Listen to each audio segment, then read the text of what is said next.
nagaan waaqayyoonni sammuu namaa gararraa ta'ee isiniif haa ta'uun jedha. Akkam jirtu saba waaqayyoo? Nagaa galata waaqayyoo. Nagaa waaqayyo siif haa ta'u. Nagaa galata. Ameen. Nagaan waaqayyoo isiniif illee haa ta'u. Karaa adda addaa akkuma amma obboloonni keenya dubbataa turan waliin turre nu kadhataa turtanii waaqayyo isin haa eebbisu. Warra haala unkee turre keessatti nu gargaaraa turtanii baay'ee isin galateeffannaa. Waaqayyo isin haa eebbisuun jedha. Waaqayyoon olii kadhachuun egaa salphaa miti, waan guddaadha. Waa'ee waaqayyoo olii jinaasa'uun Kiristoosiin warra rakkatanii bira dhaabatanii warra dhukkubsatan warra haalli isaanii rakkise bira dhaabatanii kadhachuun carraa guddaadha. Gooftaan keenya Yesuus Kiristoosis isa kana akka inni gaarii ta'e Wangeela Yohaannis Maatiyos keessatti dubbateera jechuudha. Maatiyos 25 keessatti isuma kana raawwattanii waaqayyo isin haa eebbisuun jedha. Mee kanaaf har'a sagalee waaqayyoo keessaan dubbisaa obboloonni keenya egaa guyyaarraa carraa argadhee isin gidduutti argamee akkan isin tajaajilu yookaan sagalee waaqayyoo akkan dubbadhuu fi carraa argachuu koottis baay'een gammada. Sagalee waaqayyoo carraa argatanii barri keenya irratti guyyaa keenya irratti guyyaan namaa dabalamee carraa Kiristoosiin maqaasaa dha'u argachuun salphaa miti. Guyyaarraa keessa egaa waaqayyoo akkan dubbii waaqayyoo isinii wajjin kadhadhu waaqayyo carraa naa kennee buleettii keenya meetiin sagalee kana torban darbe natti himte waaqayyo gaarii ta'ee akkan dhufee isin tajaajilu ta'eera. Kanaafuu gooftaatti gammadaa olii wajjin waaqayyoon kadhannaa. Waaqayyo gooftaan isin haa eebbisu. Kanaaf sagalee waaqayyoo nan dubbisa. Maatiyos boqonnaa 16 lakkoofsa 13 amma lakkoofsa 15tti nan dubbisa maqaa gooftaa Yesuusiin. Nagaama miti? Sagaleen kun nagaama? In nagaama. Okay. Nan dubbisa. Yesuus gara naanna'aa mandara Qisaariyaa Filiphisiyoos yommuu dhaqee namoonni ilma namaatiin eenyu jedhee bartoota isaa gaafatee isaan yommus deebisanii kaan inni Yohaannis Cuuphaadhaa jedhu, kaan inni Eliyaas, kaanis inni Ermiyaas yookiis raajota keessaa tokko jedhu jedhan. Yesuus immoo isinoo eenyu naan jettu jedhee isaan gaafatee Simoon Phexros deebisee ati Masiihichaa ilma Waaqayyoo jiraataatii jedhee. Ameen. Gooftaa keenya abbaa keenya si galateeffannaa. Ati guddaadha, ati sodaatamaadha. Ati dhuguma kaleessas Waaqayyoo, boris Waaqayyoo, bara baraanis Waaqayyoodha. Alfaa Omeegaa, jalqabaaf dhuma waan hundumaa kan taate. Waa'ee tola kee, waa'ee araara kee, waa'ee dubbii kee, waa'ee guyyaa gaarii akkasii nuu kennitee fi saba jaallattu kanaa wajjinis anaanis waan walitti nu qabdee dubbii kee akka dhageenyu nu gootee fi irra waaqaaf lafaatti gooftaa Yesuus galanni siif haa ta'u. Ati dhuguma Waaqayyo keenya nu gargaartee, nu baattee, nu oolchitee haala danda'amuuf hin danda'amne keessatti waan hin beeknuuf hin beekne keessatti nu bira dhaabbatteetta. Waaqa Israa'el ulfinni siif haa ta'u. Nu jajjabeessitee haala keenya keessatti nu wajjin turtee akka danda'annu, akka dandamannu, akka haalli nu rakkise sun bira dabarree har'a dhumnee si lallamu nu gootee nu hambifattee haa Waaqayyo. Ani kanaaf gammachuu guddaan qaba. Haala darbe keessatti bira darbee dhufee waa'ee kee haa ta'u, si lallabuu, si kadhachuu, carraa akkasii argachuu koof galanni siif haa ta'u. Amma yeroo kana nuti gadi jennaa ulaa kee bantee nutti dubbachuun jaalala kee nuuf haa ta'u. Dubbii sagalee kee yeroo ayyaana namaa ergitu namni dubbachuu danda'a, waa'ee kee haasa'uu danda'a, hubachuu danda'a, barachuu danda'a, ilaaluu dandeenya. Ati ayyaana keenya. Akkasuma immoo dubbii sagalee kee kana yeroo dhageenyu akka hin dhageenye kan nu godhani ilmaan seexanaa biyya dukkana uwwisaa kan oolan, rakkina facaasaa kan oolan ilmaan seexanaa teessoo lammaffaarraa inni gadi darbame kuni ilmi abaarsaa sun murtoo du'aa jala galee kan jiru sun hidhamee kan jiru sun garuu hojii isaatiin akeeka isaatiin biyya lafaa kana dukkaneessuuf yeroo hundumaa kan tattaafatu humni seexanaa hafuurri Luusiifер bara kana kee hojii hamaa facaasaa kan jiru humna keetiin galgala kana kan waraaname haa ta'u. Waraanni Yesuusin kan waraana. Maqaa Yesuusin Waaqessuun hin jaallatu, maqaa kee dha'uu keenya hin jaallatu, si jaallachuu keenya hin jaallatu, si jinaasa'uu keenya hin jaallatu, si duukaa deddeebi'uu keenya hin jaallatu. Inni ani Waaqayyoodha waan jedheef ajaji du'aa murtoo du'aa jala waan galeefi Waaqayyo warra jireenya barbaadan karaa jireenyaarraa dhibamsiisa. Inni kun galgala kana kan waraaname. Nan jedhu kan waraaname. Akeekni isaa kan waraaname. Kaayyoon mul'ati isaa karaatti kana fe'a. Anaaf saba kana gargaara. Nutti dubbatu. Nu jajjabeessi. Ergaa jireenyaaf ta'u keessa keenya kaa'i. Sammuu kootiin dubbadhu. Keessa koo keessa darbii. Sammuu kootiin yaadii. Ani dadhabaa wallaalaadha. Ati ni jiraataan kun kottu waan ta'u nutti dubbadhu. Nu gargaari. Warra dubbicha dhaga'anii jireenya bara baraaf qophaa'an immoo nu taasifadhu. Maqaa ilma keenya. Ameen. Ameen. Waaqayyo sinaa eebbisuu. Sagalee Waaqayyoo anammaa dubbisee wangeela Maatiyos boqonnaa 16 lakkoofsa 13 amma 15 dubbisee iddoo kanatti mata dureen isaa Phexros waa'ee Yesuus dhugaa ba'uusaa jedha. Mata dureen isaa waa'ee Yesuus dhugaa ba'uusaa jedha. Ani immoo namoonni Yesuusin yookaan eenyu jedhu isa jedhu mata duree akkasiin qaba. Eenyu jedhu namoonni Yesuusin akkamitti beekna nuti immoo Yesuusin isa jedhu gabaabaatti wajjin ilaallachuudha.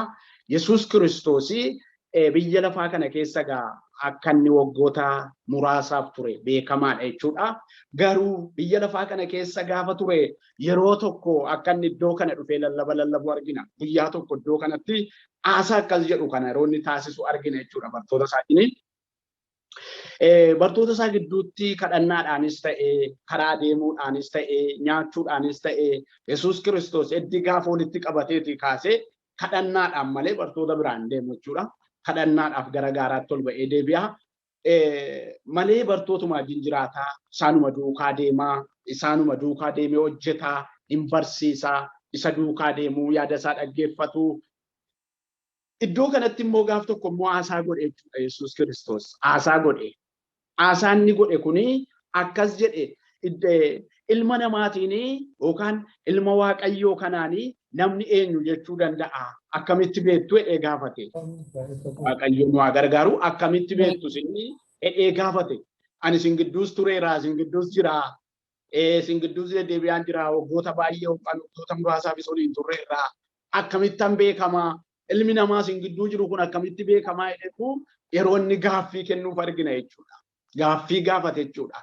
Sana keessatti namoonni yeroo isaan yaada adda addaa Yesuusiif kennan argina. Maqaa isaa yeroo inni moggaasa adda addaa kennaniif argina jechuudha. Yesuus Kiristoos ilma namaa, ilma Waaqayyoo ta'uunsaa beekamaadha jechuudha. Warri Fariisotaa Yesuusiin hin beeku akka ilma Waaqayyoo ta'e. Hin beeku. Masiin akka dhalatu raajii dhaga'aniiru. Macaafa kakuu moofaa keessatti dhaga'ameera. Raajiin Yesuus Kiristoos masiin akka dhalatu beeku. Garuu masiisa dhalatu sanaan hin mormu isaan. Hin mormu. Nu caalaa dandeettii keenya caalaa. Inni dhalatu kuni yoo argane ajjeesuudhaaf warra murtoo qaban jechuudha. Wangeela Yohaannis boqonnaa 9 yoo dhannee dubbifanne Yesuusiin akka isaan godhan argineera. Wangeela Yohaannis boqonnaa 9 keessatti mucaa dhaloota isaatii jalqabee jaame tokko Yesuus Kiristoos fayyisee ture. Dhaloota isaatii jalqabee kan jaame sana itti mormaa turan gaafa mucichi fayye. Boqonnaa tokko kaaftanii yookaan boqonnaa 10 kaaftanii yoo waa'ee mucaa sanaa dubbiftanii amma lakkoofsa 41tti Yesuusiin yookaan eenyutu si fayyise yookaan akkamitti fayyiteen mucaa kana gidirsaa turan. Warra mucaa kanaa dhiphisaa turan. Warri mucaa kanaa Fariisota waan sodaataniif jarri jaboo waan ta'aniif ajjeesuu hidhuu mirga waan qabaniif mucaan kun guddateeraatii isuma gaafachuu dandeessu. Nu waa'ee isaa ibsuu hin dandeenyu. Nama isa fayyisee akka itti fayyis nu hin beeknuuti isuma gaafadhaadhanii yeroo warri isaa ofirraa buusan argina. Jarri yeroo qabu waan ta'eef. Maal barbaadu? Dubbii barbaadanii ilma Waaqayyoo isa ofiin jedhu kana dhibamsiisuudha. Akkamitti ilma Waaqayyoo taate eessaa dhufte sirrii miti yaadii kee jedhaniitu mormu jechuudha Fariisota. Kanaaf hin adeemsu. Yesuus Kiristoos immoo achi keessa jiraateetu yaada isaanii gaafate bartoota. Warra akkas jedhan kana gidduu jira. Warra nama miidhan kana gidduu jira. Isinuu akkamitti na hubattanii yaada jara sanaarraa isin nama akkamitti na beektu jedhee gaafata. Gaafa inni akkas jedhee gaafatu ati raajota keessaa tokko, ati Eliyaasiidha, ati Ermiyaasii jedhaniitu haasa'u jechuudha. Garuu wangeela Isaayaas boqonnaa 53 lakkoofsa 4 amma 7 hodhannee dubbifanne waa'ee Yesuus dubbata Isaayaas. Isaayaas Yesuusin ijaan argee miti. Waggoota 700 raajii waggoota 700 booda Yesuus Kiristoos kan dhalate sana ol ta'a. Isaayaas achitti waa'ee Yesuus bal'inaan haasa'eera. Mee dhaqeen isinii dubbisa. Isaayaas 53. Isaayaas 53 lakkoofsa 4 kaasee nan dubbisa. Inni garuu dhuguma dhiphina keenya ofirraa kaa'ee muddama keenyas in baatee nuyi garuu akka waan Waaqayyo dha'icha isatti fidee akka waan inni isa rukutee gadi isa deebiseetti lakkoofne. Inni garuu balleessaa keenyaaf hin waraaname. Sababii yakka keenyaafis herreebame, hin caccasfame. Inni nagaa akka argannuuf inni hin adabame. Madaa'uu isaatiinis hin fayyine. Nuuf fayyinni nuuf hin argame jedha. Galanni guddaan Waaqayyoo haa ta'u. Isaayaas ituu Yesuus hin dhalatin waggoota 700 duraa waan Yesuus ta'uu fi akkatti Yesuus du'uu fi akkatti Yesuus saba gidduutti waraansa guddaa baatu dubbata jechuudha. Garuu mul'ataan ilaaleetu wanta gara booddeetti ta'u raajaa ture raajiin Isaayaas. Warri kaan garuu Yesuus bira ta'anii barataa jiru. Yesuus wajjin haasaa qabu. Dinqoota baay'ee isaanii wajjin godheera. Waan kalee hin qabne arganiiru. Wanti kalee xiqqoo ture Yesuusiin isaan biratti baay'ifamee arganiiru. Garuu fudhachuu hin dandeenye, amanuu hin dandeenye jechuudha Yesuusin. Eenyu akka inni ta'e hin beekan jechuudha gadi fageenya. Eenyu Yesuus akka inni ta'e. Isaayaas immoo inni balleessaa keenya fuudhee baata. Dhiphina keenya baata. Waraansa keenyas ofirra kaa'e. Inni Waaqayyoodha jedhee dubbata Isaayaas. Inni Waaqayyoodha. Yihuudoonni garuu inni Waaqa miti ati eenyuudha jedhanii gaafatu. Ati eenyuudha? Ati inni Waaqa ofiin jettu kun iyyama eenyuuti Waaqa ofiin jettan? Eenyutu si iyyame? Garuu inni ilma Waaqayyoo isa jiraataati. Inni ilma Waaqayyoo. Addanatti gaadhumne yeroo laallu warri isa duukaa jiran kun bifa kan biraan Yesuusiin ka'an. Arragaa yeroo Yesuus duukaa deemnu kanatti, yeroo waa'ee Yesuus lallaba goonu kanatti, yeroo Yesuusiin waa'ee isaa fudhannee haasofnee shubbisa baay'ifnee bifoota adda addaatiin gooftaa keenya Yesuus Kiristoosiin waaqeffanna. Hin hubanna, hin weeddifna, hin jaallanna, hin kadhanna, hin lallabna. Ammi nuti Yesuusiin beennu garuu gaaffii keenya. Ammi nuti Yesuusiin beennu. Akkaataa itti Yesuus kana hubannee jirru. Isa waraaname kana akkaataa namni itti ibsu akka kan biraa ta'uu danda'a. Maqaa kan biraa kennuufii dandeenya. Inni si fayyise. Eenyu yeroo jedhan namoonni baay'een iddoo kan biraatti Yesuus maqaa koo himinaa jedheera. Iddoo kan biraatti immoo himeera. Warri kaan nama kan biraa immoo Yesuus ijuma isaatti buusee ija isaa banee fi ani hin beeku nama tokkotu ija koo dibee dhoqqee ija kootti dibee nan fayyee nan deemee jedha. Fayyaniiru nama isaan fayyise garuu hin beekan. Hin beekan dhukkuba guddaatti fayyaniiru. Arrumayyuu waraansatti fayyaniiru. Boolla du'aa biraa namoonni deebi'an hedduutu jira. Garuu akka itti fayyaniif eenyu akka isaan fayyise dhugaa ba'uu hin danda'an. Beekaniin ibsatan Yesuusiin. Waaqayyo. Gaafa muddamaa Yesuusiin, gaafa dhiphinaa, gaafa wantuu nu bira hin jirre. Amma Yesuusiin yeroo waammannu dhoksaatti kadhanna miti muddama keenya kadhanna. Barammas anaallee namni dhoksaatti hin kadhatatu hin ta'ini dhoksaatti cubbuu hojjeta. Yesuus garuu dhoksaatti na kadhadhu mul'inatti hin deebisii kennaa jedhe. Barammaa immoo namni dhoksaatti cubbuu hojjeta malee dhoksaatti kadhata miti. Yeroo muddama dukkanaa keessa jirru Yesuus ijjin yeroo haasofnu rakkoo keenya isa guddaa ta'etti himna. Inni immoo yeroo rakkoo keenya isa guddaa sana deebii kennu maal jedheera? Saba duratti immoo waa'ee koo himi jedha. Dhuga baatu danuu biratti immoo dhaqiiti waa'ee koo dubbadhu jedheera. nama danuu duratti guddaa biratti xiqqaa biratti akkan si fayyise himinu jedheera. Yesuus immoo har'a immoo namoonni dhukkuba isaanii isa guddaa gaafasii itti fayyanii bareedanii uffata bareedaa uffatanii bifi isaanii geeddaramee nagaan isaanii jijjiiramee haasaan isaanii jijjiiramee qe'een isaanii jijjiiramee manni isaanii jijjiiramee Yesuusin sababa yoo dhugaa ba'anii rakkina isaanii isa kaleessaa sana kaasu waan ta'eef kaasanii haasa'uu hin barbaadan. Dhiphina isaanii kaleessaa sana kaasanii haasa'uu hin barbaadan.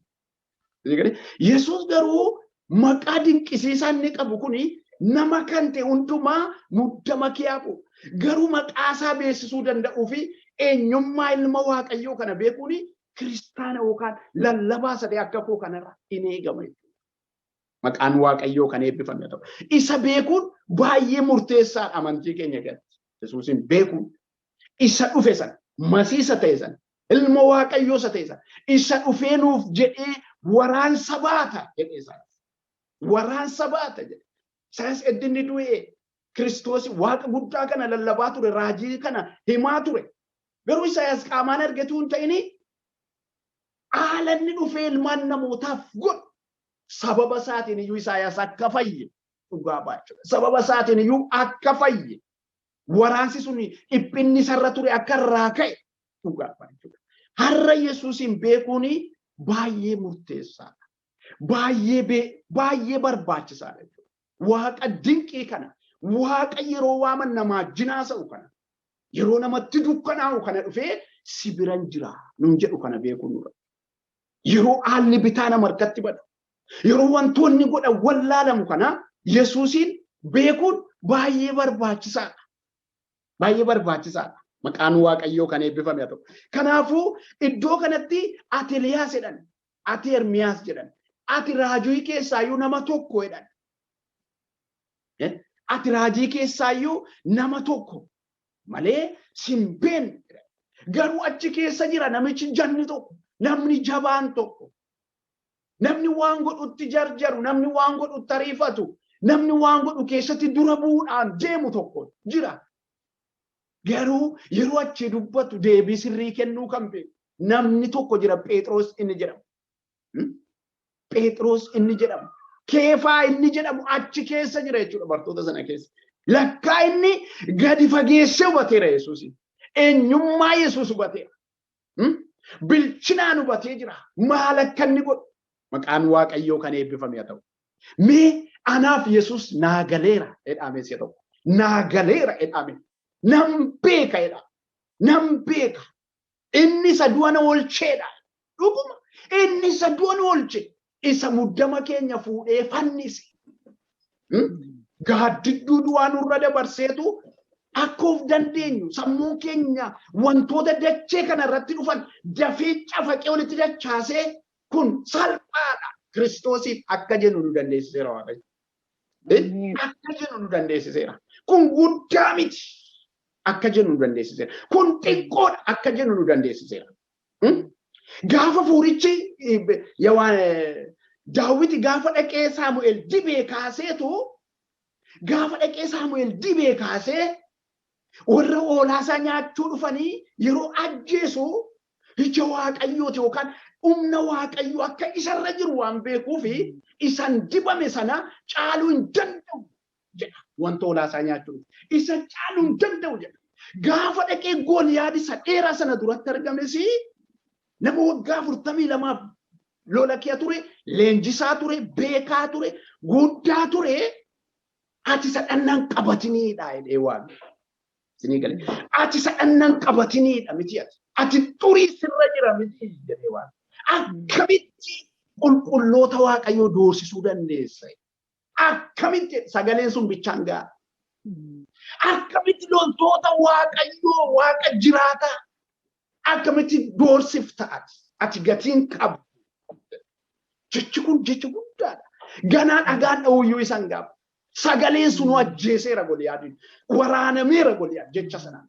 Aasaa sana ogeessonni seeraa biyya isaanii keessa jiran xiinxalanii garattii kan hin qaban. Jecha mucaan sun gaafa sana. Humna Waaqarraa dhufeedhin jecha sana. Akkamitti hangafa loltuu hangafa dhibbaa jeneraala beekamaa tokkoon ati sadhannan qabatiniidha jedha namni. akkamitti xuraadha jedha akkamitti namatti xiqqoodha yoo olii namaa kenname hin jedhama. Haleluuyaa. Yoomni Waaqayyo nama kee gad dhaabatee jiraate hin jedhama.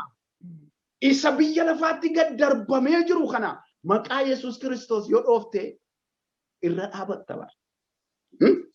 Isa addunyaa mooresse, isa addunyaa dukkaneesse kana. Wangeela Yohaannis mul'ata Yohaannis boqonnaa 12 keessatti yaa biyya lafaa jedhe iyyi wawwaadhu innamaan sun sitti gad darbatamee jira. Gad darbameeraati yaa biyya lafaa iyyi wawwaadhedha. Garuu isaamaa sana maqaan ati ittiin irra jechuu dandeessu gaa. Maqaa Yesuus ta'uusaa beekuun. Maqaa Yesuus jabeessinee beekuutu nurra jira. Maqaan Waaqayyoo kan eebbifame haa ta'u. Kanaaf maqaa Yesuus jabinaan yookaan hubannoodhaan yoo beennu Waaqayyoon yeroo kadhannu maqaa Yesuus akka dhimma baasu beennu. Yeroo maqaa Yesuus dhoofnu wanti tokko hin hojjetama jechuudha. Hin hojjetama jechuudha. Dinqiin akka ta'u beenna jechuudha. Wanti silan danda'amne akka danda'amu beenna jechuudha. Maqaan Waaqayyoo kan eebbifame haa ta'u. Ameen. Sillaasee hongeela hojii ergamootaa boqonnaa 16 dubbifanne mana hidhaa ta'anii faarfannaa maqaa Yesuus qabu yookaan Kiristoosiin waaqessanidha. Hidhaa qixxa sana jiru hundinuu wanti naannoo sana jiru hundumtuu ifa waaqarraatiin guutee jijjigee isaan irraa siikamee sansalati isaanirra hin jiru gindillaan miilla isaanii qabee jiru hin jiru nama natsaa ta'anii yookaan nama qulqulluu ta'anii of argan. Maqaa Yesuusiin jechuudha. Haleluuyaa. Maqaa Yesuus Kiristoos yookaan eenyummaa Yesuus beekuun jireenya nutti agarsiisa.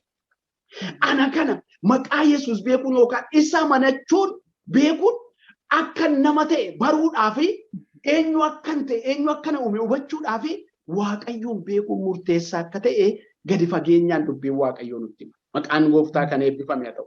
Mee namoota Yesuus Kiristoosiin warri isa amanatan Yesuus Kiristoosiin hin beekan jechuudha. Warri isa amanan. Warri isa hubatanii Yesuus Kiristoosiin gadi fageenyaan beekan. Warri isa amanan yookaan warri isa abdatan jechuudha. Maqaan Gooftaa bara baraan kan eebbifame haa ta'u. Mee wangeela Luqaas boqonnaa 1 lakkoofsa 43 medhannee ilaalla. Warra isa amanatan yookaan warra Waaqayyoon beekan yookaan warra Kiristoosiin hubatan.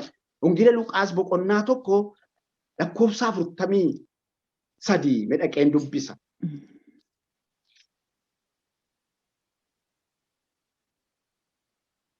Akkas jedha.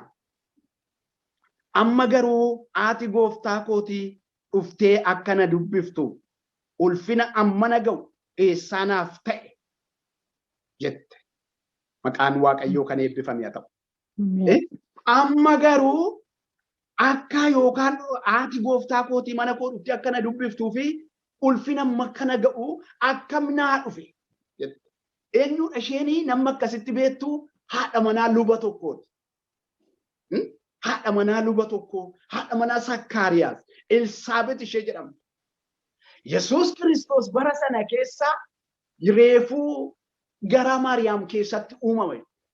Reefuu gara Maariyaam keessatti uumameetu bishaan ta'ee kan jiru tokko jechuudha. Gara Maariyaam keessatti. Isheen immoo haadhi manaa lubaa kun immoo bara dheeraadhaaf waa'ee Kiristoos dhaga'aa turte. Abbaan manaa ishee raajiin sun lallabaa turaniiru. Kiristoosin himaa turaniiru. Hin dhalata Masiihiin jedhanii eegaa turaniiru.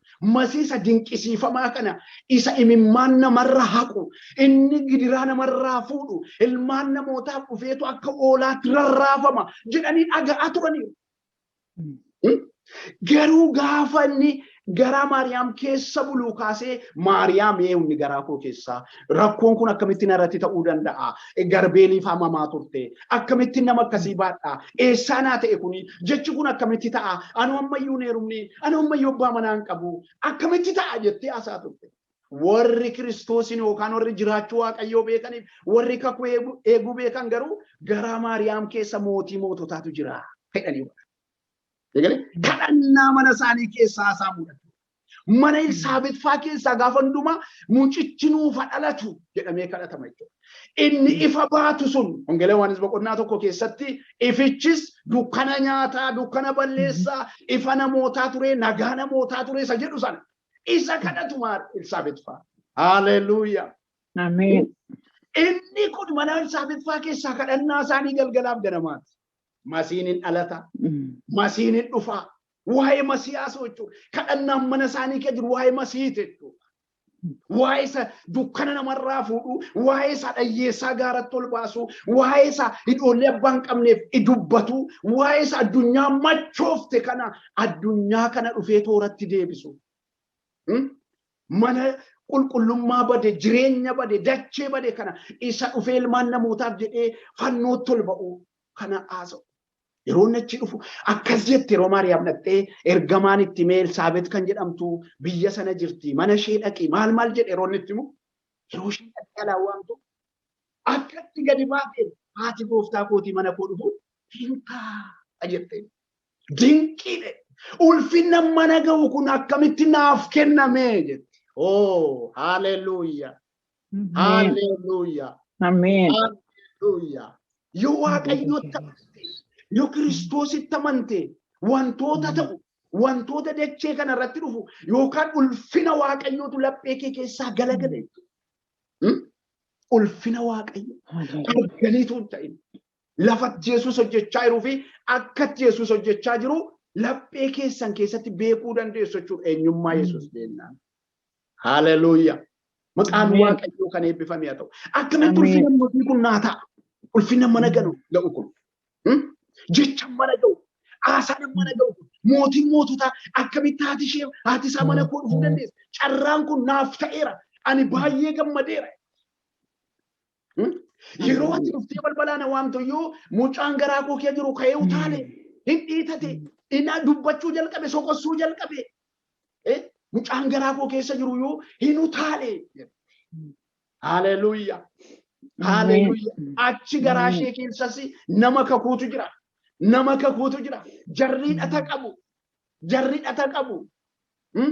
Bara dulluma ishee keessa isheenis umurii dulluma ishee keessas isa mucichaaf karaa qopheessu daa jirti isheenis. Isa mucicha dura deemee mucichaaf daandii tolchaa. Dacheen gada jedhu dachaan ola ka'u. Ilmaan marrataa dafaa gara fayyinaatti kottaa yaada garaa geeddaradhaa isa jedhu. Ilma gaarii sana Yohaannisiin garaatti baatti isheenis. Haleluuyaa. Ameen.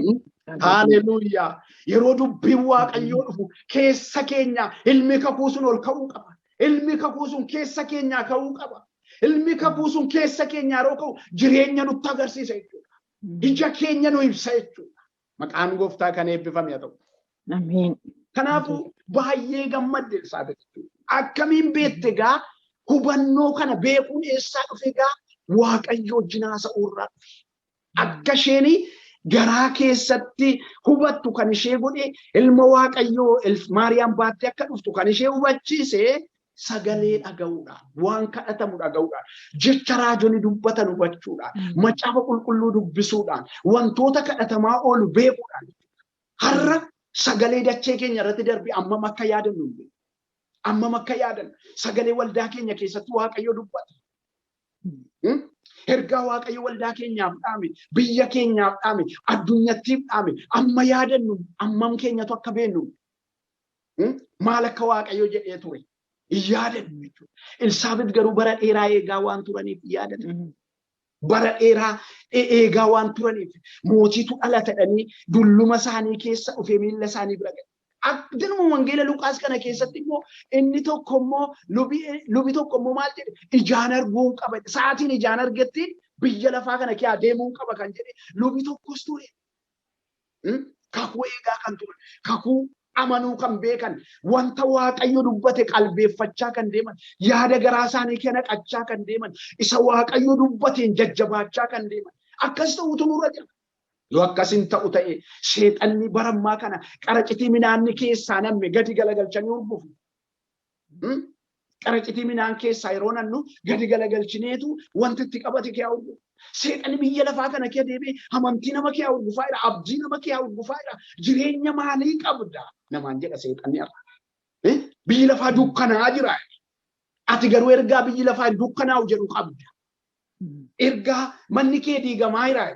Ergaa manni kee akka hin diigamne dhageessee qabda. Garuu ergaa sana fuutee ittiin haasa'uu hin dandeessu. ittiin haasa'uu qabda. Ittiin haasa'uu qabda. Isaan bara dulluma isaanii keessa sagalee misiraachoo abdii guddaa akkasii baatanii deemu. Anuu bara dulluma koo kee mucaa akkasii qaba. Atis gara garuu sa'aatii akkasii mana koo dhufte. Maqaan gooftaa kan eebbifame. Kanaafuu Waaqayyoon yeroo abdannuu fi yeroo beennu maqaa isaa kanatti himna jechuudha. Eenyummaa Yesuus Kiristoos jechuudha. Mee wangeela Yohaannis boqonnaa 1:29 siniin dubbisa. Wangeela Yohaannis boqonnaa 1:29 yoo dhaqee sinii dubbisee Yohaannis akka inni jedhe Yesuusiin sinii dubbisa. Akka inni Yesuusiin jedhe. Yohaannis mucaan nama achi dhalate sun immoo akkas jedhe sitti immoo dhufe. Borumtaa Yohaannis ituu Yesuus gara isaa dhufuu arge. Ilaa hoolicha Waaqayyoo isa cubbuu biyya lafaarraa fuudhu jedhani. Haleluuyaa. Ituu inni gara isaa dhufaa jiru. Amma mucichi immoo inni sila garaa Elsaabeet kee ture. Maal jedhe? Ilaa hoolicha Waaqayyoo jedhe. Ilaa hoolicha Waaqayyoo isa dukkana biyya lafaarraa cabsu. Isa nama jireenyaaf qopheessu dhiiga isaati. Daldalee birrii baay'ee qabaachuun doolaara guddaan nama fayyisa jedhetu hin ta'in ilaa isa cubbuu biyya lafaarraa fuudhu. Waraanamee dhiigee argee fagootti dubbate. Yesuus akka inni cubbuu namarraa fuudhu rakkoo akka inni namarraa cabsu dubbachuu danda'u beekuu danda'uun jireenya amantootaaf jireenya geggeessitootaarra jira. Aniif isinarra geggeessitoota waldaa gaafa taanii waldaa keessa gaafa deemnu yookaan paasteroota yookaan warra waldaa bulchan yeroo taanu warra akka koo lallaban yeroo taanu namoonni baay'een gaaffii walxaxaa baatanii gara keenya dhufuu danda'u. Gaaffii kan qabu Yesuus as jira jennatuun ta'in Yesuus dhufee si fayyisee jira keessa kee keessa jira. Yesuus dhukkuba keetti si hiikuudhaaf si bira dhaabatee jira jenneetti mutu. Dhukkuba kee sirraa fuudhuudhaaf si bira dhaabatee jira. Ofitti fudhadhati. Of keessa galchi. Furmaata inni biyya lafaaf ta'e tokko as jira. Ati maqaa isaan dhageenye inni Kiristoosii jennee dubbachuu danda'utu nu bada. Yeroo nu maqaa Yesuus kana dhoofnu seexanni dhukkubsataa. Hin gadda. Hin bada lafa hin dhaabadhu. Hin bada. Karaa torba dhufu jedhe torbaanis hin baqatu. Torbaan kan isaanis hin baqatan maqaa tokkicha sana dhaga'uun jaallatu. Maqaa tokkicha sana dhaga'uu fi wangeela nuti baannu kana jaan arguun barbaadu seexana. Haadha manaa Iyyoobiin sin fuudha gaafa jedhe seexanichi waan sii kennuu qabu heddiin deemattee hoo kana fudhadhuu deemee macaafa badhaase Iyyoob. Gaafa isheen macaaficha fudhattee sokkitu inni nama miti seexana waan ta'eef isa baattu sana deebisii kottu. Isheen sila yoo addana kiyaan qabdu harkatti malee. Sinii garee laphee kiyaan qabdu haadha manaa Iyyoob harkatti qabdi. Isa iyyuu Iyyoobtu kenneef sa'aatii masan. Waan ansi badhaasuun qabu kanumaan ansi geggeessaatii yoo macaafa kana fudhu sokkii. Yeroo kana isa baattu sana haqiiqaa hiikootti. Isa baannu bichaatu hin ta'in inni addana keenya keessaa seexana mataa gargar dhoosa. Inni keessa keenyaa qaba. Maqaa Yesuus inni beenu. Inni beenu. Yoo maqaa Yesuus beenne seexanni naannoo keenya akka inni dhukkubsatu beekuu. Akka inni rakkatu. In lolamna.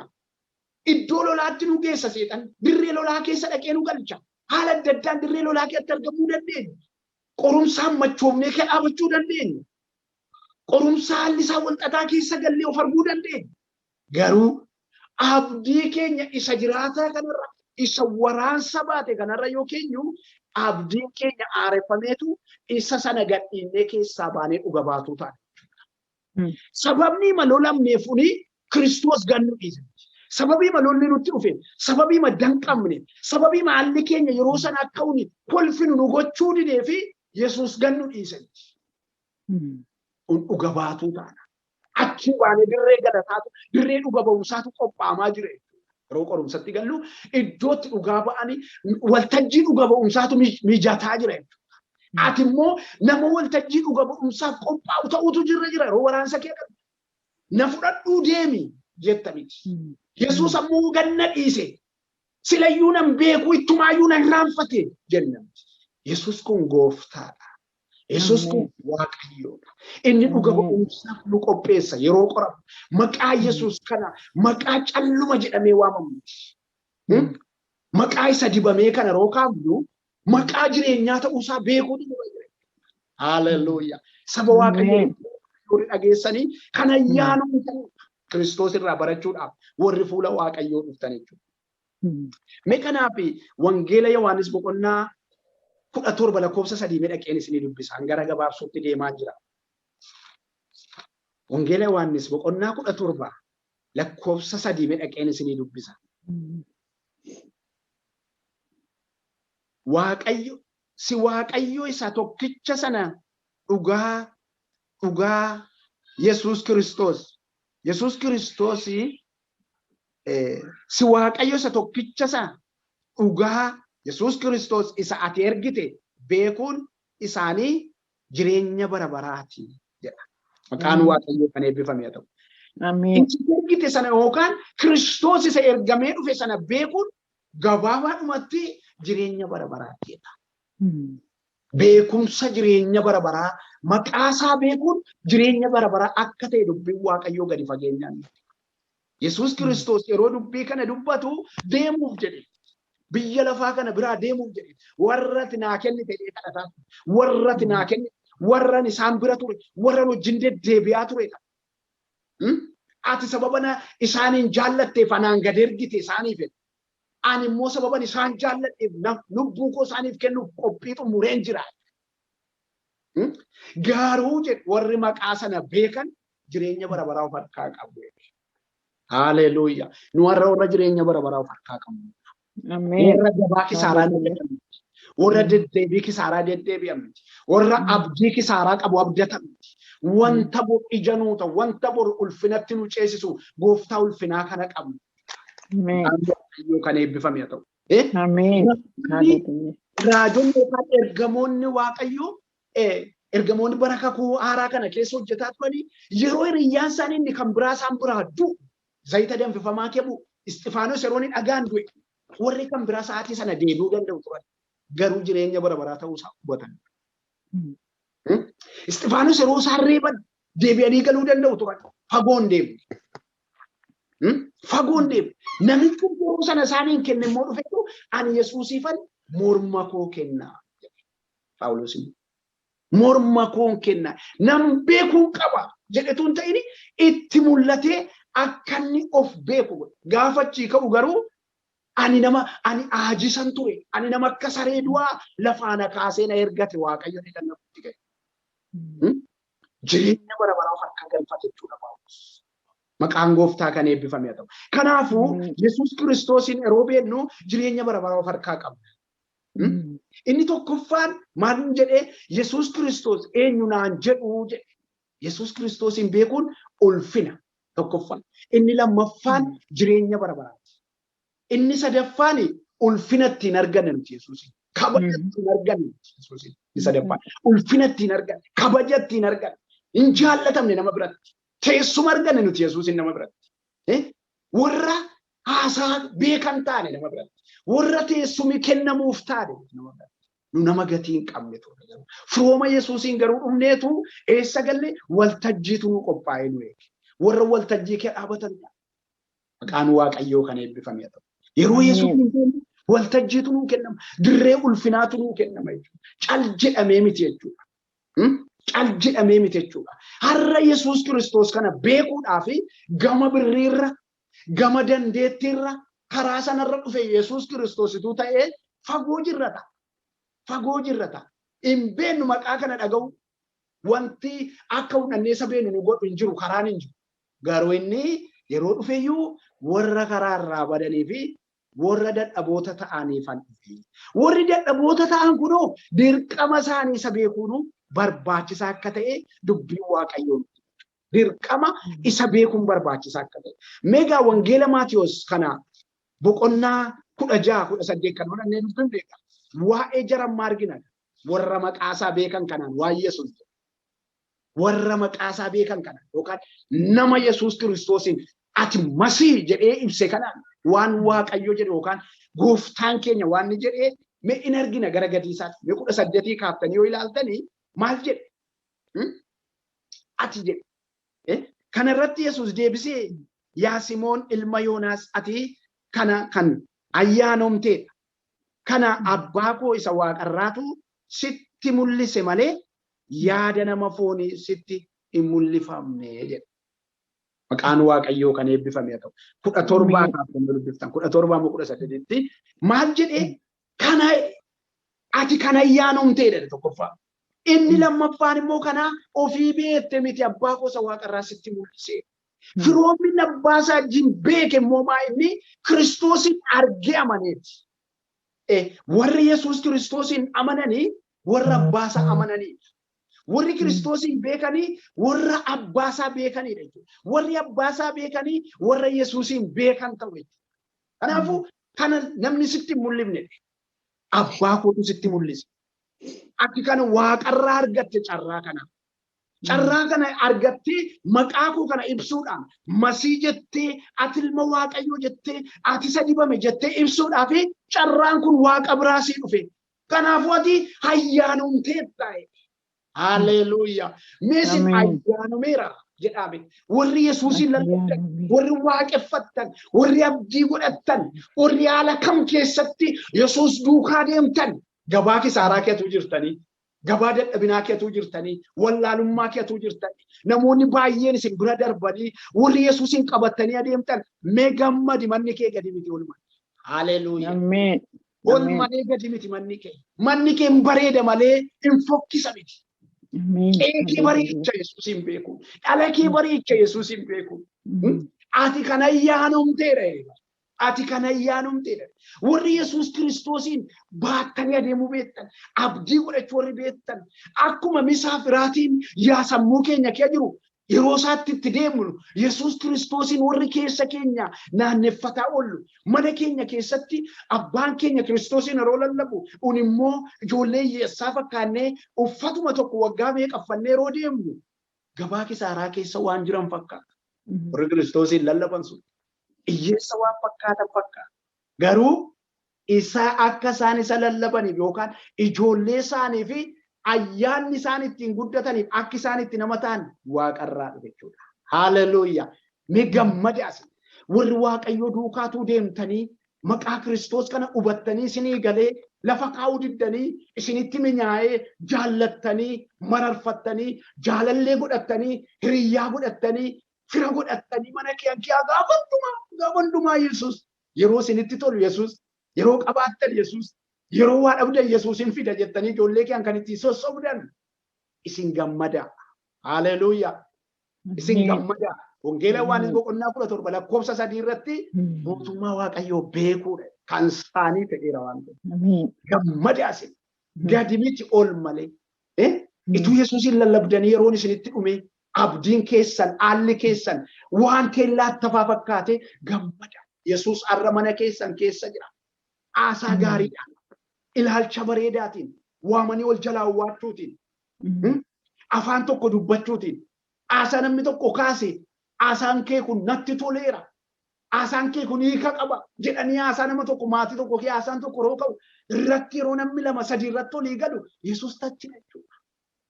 Warri garuu Yesuusin hin hubanne, warri garuu Yesuusin hin hubanne, warri garuu Yesuusin hin fudhanne mana isaanii keessatti daa'imni isaanii waliin dhaga'an aasaa adda addaa haasa'u sagalee adda addaa gadhiisu.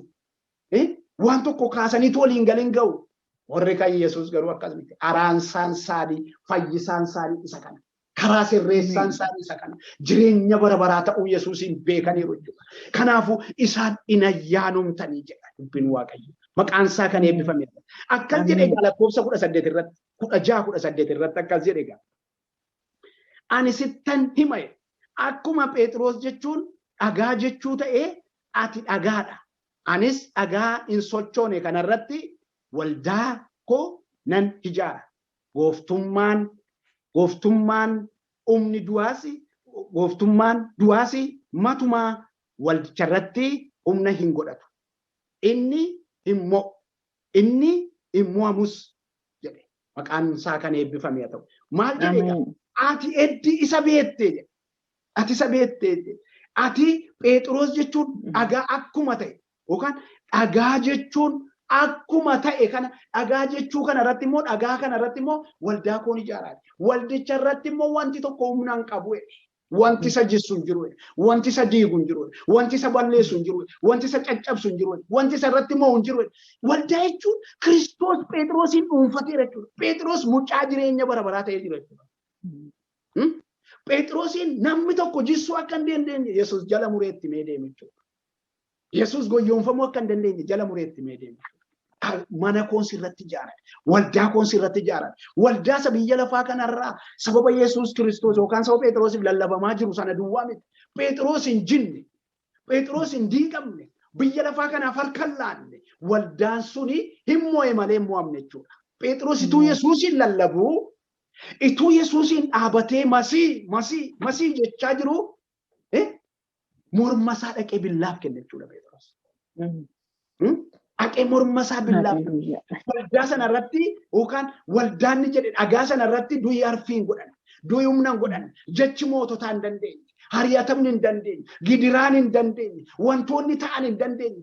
Birriin hin dandeenye. Fooqiin gaggaariin hin goyyoonsee karaa sanarraa hin kaachifne. Bareedinni magaalaa san qayyarsiifne. Phexrosin fudhatee adeeme. Guyyaa isa dhumaa sana dhaqee morma isaa kenne. Mootii gara jabeessa sanatti morma isaa kenneetu deeme jechuudha. Maqaan Waaqayyoo kan eebbifame ta'u. Sana jechuun waldaan sun fiixaan ba'umsa godhate jechuudha. Jechi Yesuus lafarratti dubbate suni fiixaan ba'umsa ta'e jireenya bara baraa keessa dhaqe jechuudha. Gooftummaan du'a irratti humna argachuu hin dandeenye. Yeroo maqaa Yesuus kana masii ta'uusaa, Waaqayyo ta'uusaa, jiraataa ta'uusaa mana keenyatti, waldaa keenyatti, dhala keenyatti yeroo himnu keessi keenya gabbataadha bara. Keessi keenya gabbataadha. Keessi keenya nagaan guuta. Irra keenya rakkinni dhufee waan meeqa nu gochuu danda'a. Haala keenya baay'ee isaa mimmiidhuu danda'a. Garuu keessi keenya Kiristoos wajjin dhaabachuu qaba. Keessi keenya harramni keenya Yesuusin malee namni gooftaadha jedhu tokko akka hin jirre beekutu nu dhaga'ama. Seexanni akka nama kan biraa gooftaa goonu barbaada. Akka nama kan biraa dabarsinu barbaada. Afaan keenya kana jala adamsaa oola. Naannoo sana deddeebi'aa oola. Akkuma Yaaqoob boqonnaa 5 lakkoofsa 6 irratti dubbatu sana. Akka leenca beela'ee naanna'ee aadeedha miti. Akka leenca beela'eedha. Leenci beela'ee lafa dhiita. Eessammoo jira? Naannoo keenya.